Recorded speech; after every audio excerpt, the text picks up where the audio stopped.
Can ơi, có ai mượn làm tôi không? Bà Can ơi. Bên lên mua bra, vịt đê, to men, phải mua vịt gra to men. Ôi, bra đó, dễ đó. Mama bra đó, mẹ, bra. Lăng nyo. Ôi, kia nó con đây.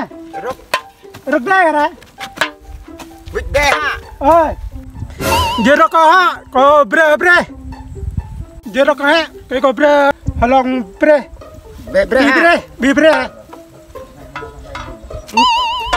Bra. Dạ, bra. Cái có bre. Bre ha.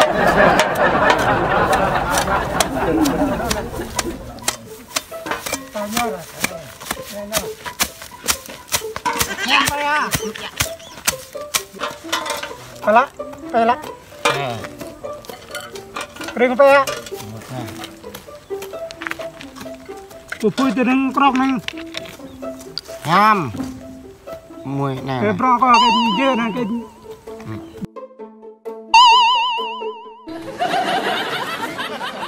Sao đây?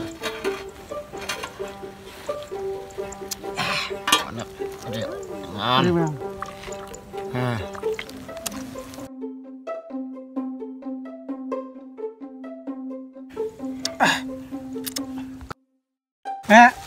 Ba cái bro có bre. Tăng đi. Bro đây là gạo thật rồi. Gạo đưa rồi. Ê, đơn tê bán đấy. Dừng vô. Đấy ạ. Đây như vậy đây. Nhỏ. Thường bre cha bắc chọc bay lắc rồi. Thật chừng.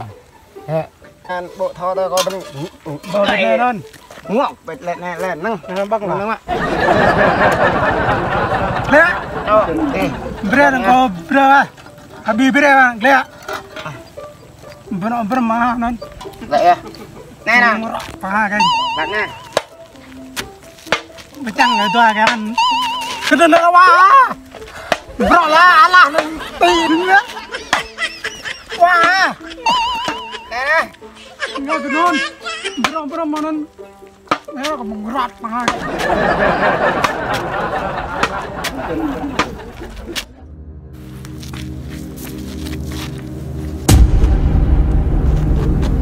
Biết nè. Ya tao dễ tôi gọi ra nó. Bro nó ngoan, bre của nó.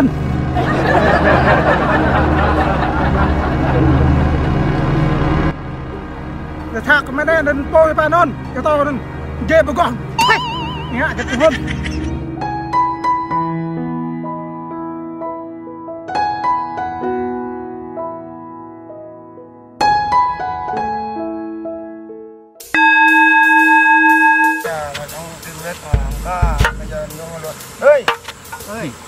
Việc làm bằng nhô gì đây? Nhô lúa hay nhô có? Nhô lúa thôi, có đây này. Nhô lúa hả? Nhô lúa luôn. Thế có làm không? Ok. Nhô đi, cho bục bì gạo. Làm luôn, nhô lúa là làm luôn. Nghe chưa? Nhô lúa nha, đừng có nhô có nha. Nhô lúa nha, đừng có nhô có. Nhô lúa luôn. Ê, có rượu á. Ôm chưa? Ê, cho ông rượu nha. Làm. Ê, qua đây để công ty làm. Ê, để công ty tôi làm hết vụ này nhổ lúa mà. Nhổ đây.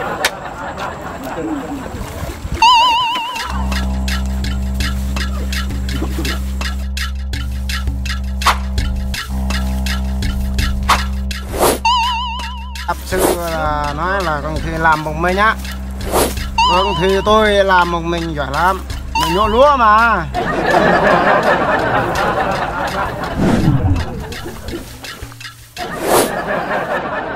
Đây tôi không rêu là để công ty tôi nó làm. Đây nè.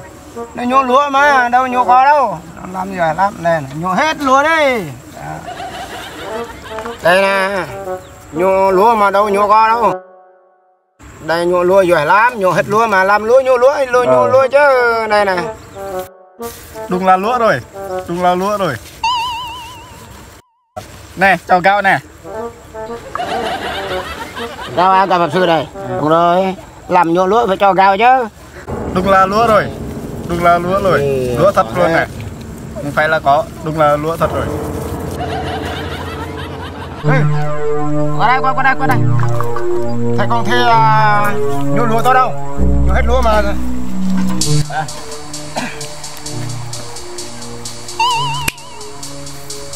Thương cho công ty một ly rượu.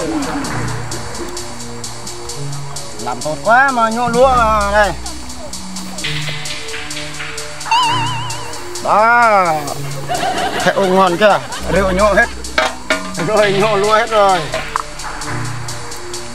Đây, cho gạo.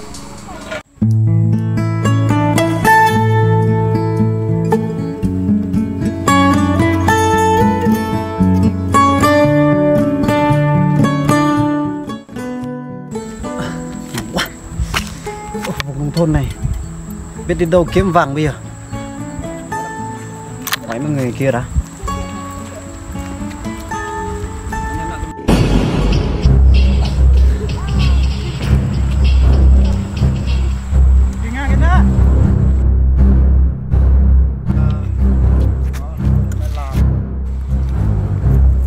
Ô, mùi đây. Thằng nào gọi nó vàng rồi, vàng. Con mùi nó ăn rồi. Đi ngang cái đó. À, rồi giờ có bọn chả nó rực. Thế cái cái đó. Mặc lên bia không? Đây đi. Ê. Gạo. Đi. Bà già điên đấy. Cô mùi đây.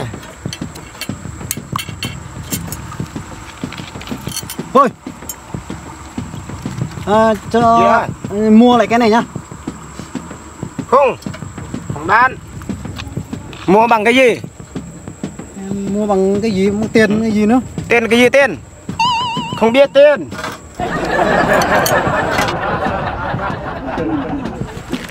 Tiền đâu? Tiền gì đây? Ê, không cần tiền. Không phải tiền nào, có tiền cái gì đây? Có gạo không? Có gạo không? Cho gạo đi. Không có gạo. Không có gạo, đi đi.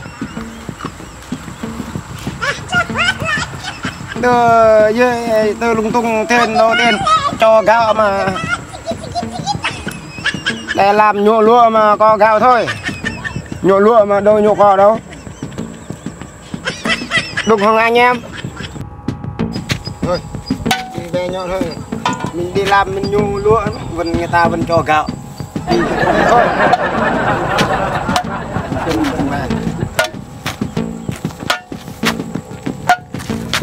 Có gạo rồi, đi nhổ là mình đi làm nhổ lúa mà đâu nhổ cỏ đâu, người ta cho gạo.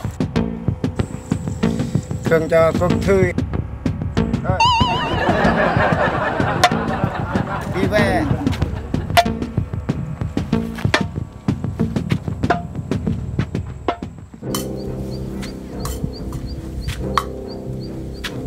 Về nhậu thôi.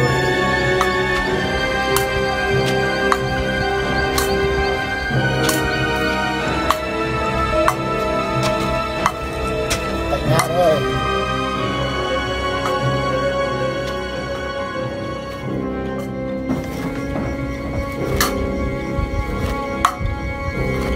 Được à?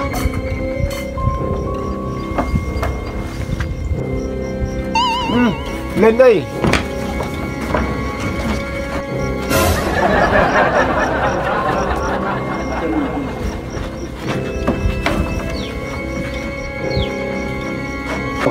Lên xong chưa? Rồi. Vào đó đây.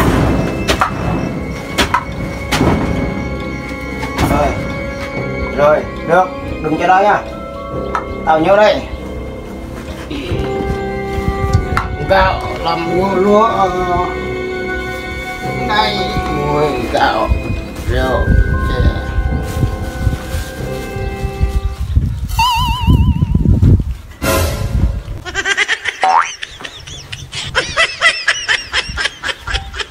đâu ông một mình nhỉ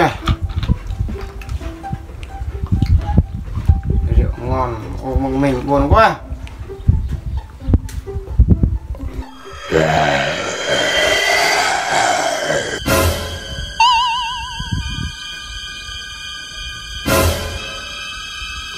rượu ngon mà sao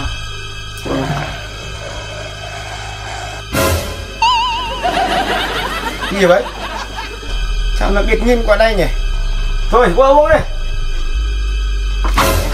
đây rượu đây chưa tháo bua mà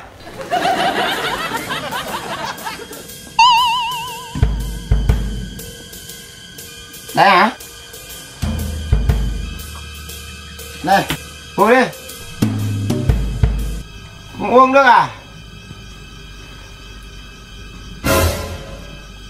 ô pháp sư có đồ vào miếng miếng à chăn buồn để pháp sư uống này pháp sư uống còn xong rồi này như nào gì nữa à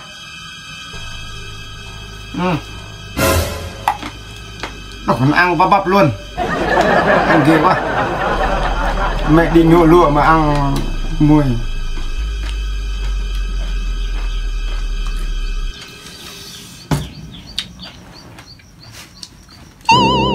tôi không có bẹ à này ăn lụa bẹ à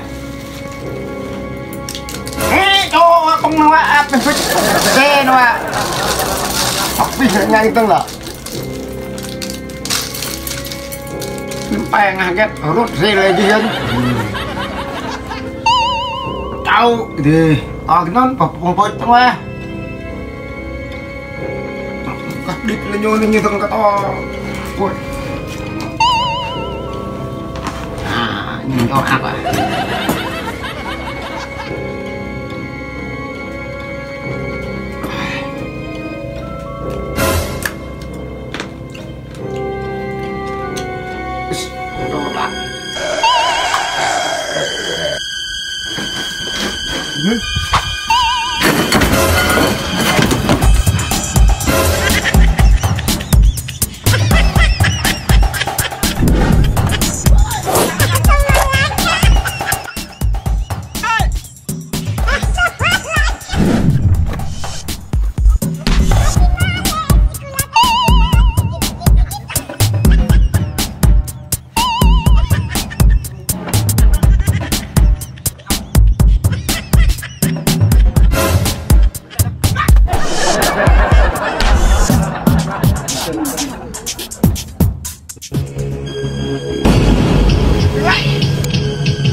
non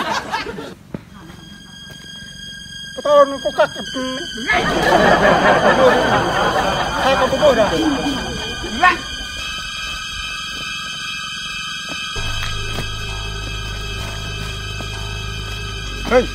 thấy con ma trai qua đây không?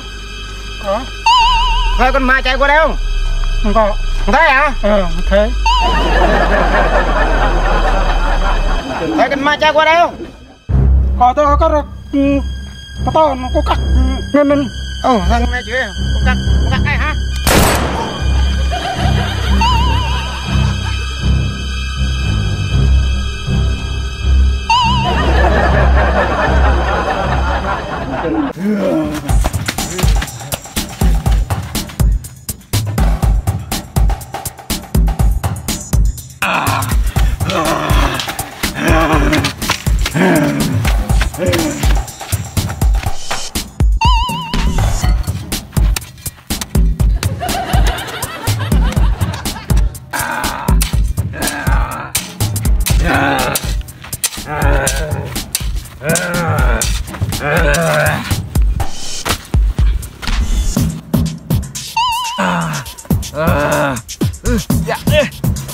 Dạ tăng ơi.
Chết rồi.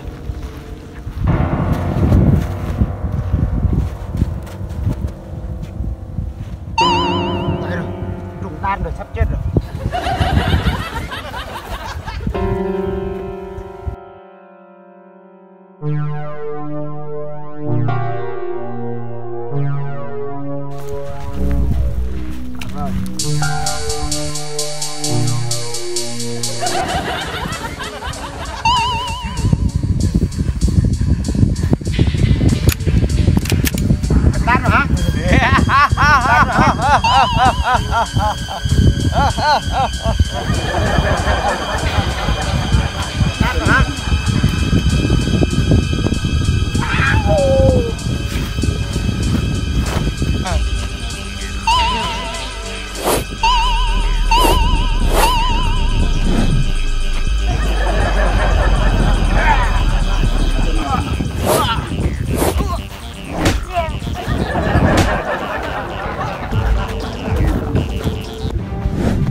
Chết rồi.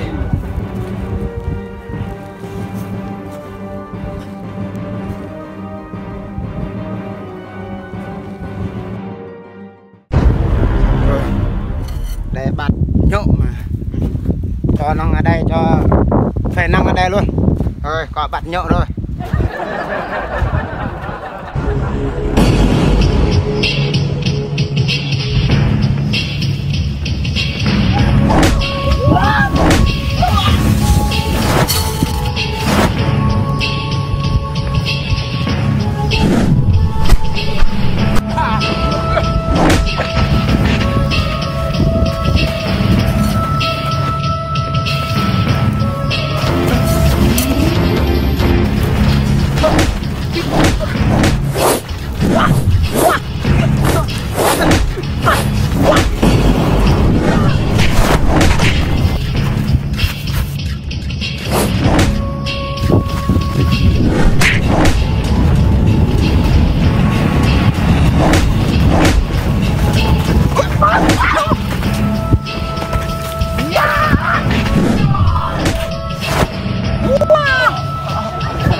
giờ cứ dán bùa người ta.